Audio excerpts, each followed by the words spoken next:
everyone, I'm going to have a chat about Madam X, the third book in the Illicit Things series. Comes after her, comes after him. Book 3, Madam X.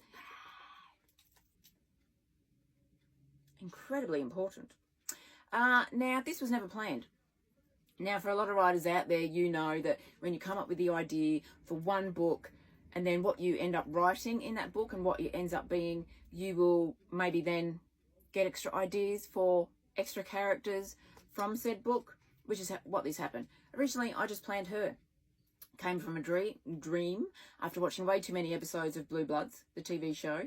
And then out of that came the second book, him.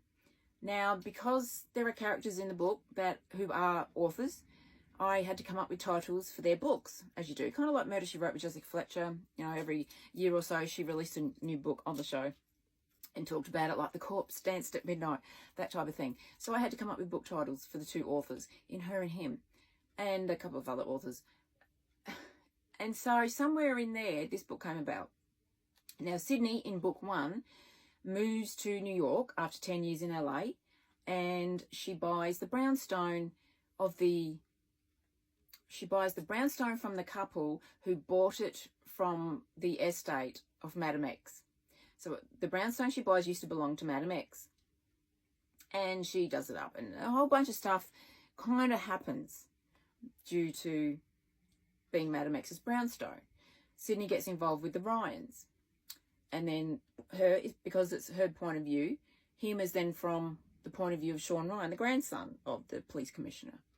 So this then becomes the reason why her happens.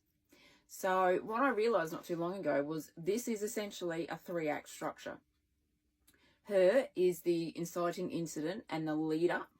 Him is then Act 2, which is all the good stuff, all the bad stuff, ups, downs, everything else. You start finding out some things. And then book 3 is the final act, where you find out exactly why all of this happens. Now, for some people, they might think, well, why didn't you just start it in order? Because this wasn't planned. I had no idea I was going to do this. Which is why it's so much shorter.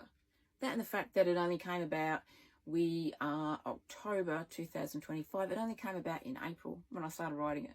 So I ended up typing it. I very rarely type books. I will handwrite them, which I did with these two, which is why they're so much longer, because this wasn't planned. So I had to come up with something, and it kept going, and it's the final chapter that reveals all as to why it all started in the first place. So it's a psychological thriller, there's murder mysteries, there's a bit of domestic thriller, there's cop procedural, it's all kind of that murky area of authors and crime and all sorts of stuff happening. So this is set 10 years before her. And as I said, this reveals why that all started in her. And it's about Madam X and what happens. And so a whole bunch of new characters getting their ass whipped, which is why I have a riding crop with a red heart. I got it just for this book. So it's very exciting. It's just over 60,000 words, so it's a quick read, 13 chapters. You're going to take less time reading this than those two, but you have to read them in order so you know what's happening. Because it's the 3-act structure, which is just how it turned out. Not that it was planned that way to begin with just one book, but that's how it's turned out.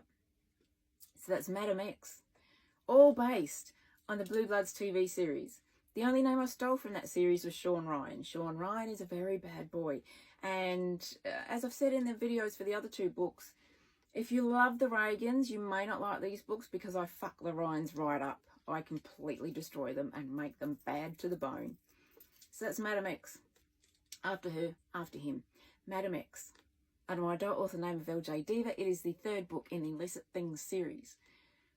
Large print, dust jacket hardcover, trade print, plus ebook. Out now. All 3 are out now. Big, fat, glorious books. Madam X, LJ Diva. Out now.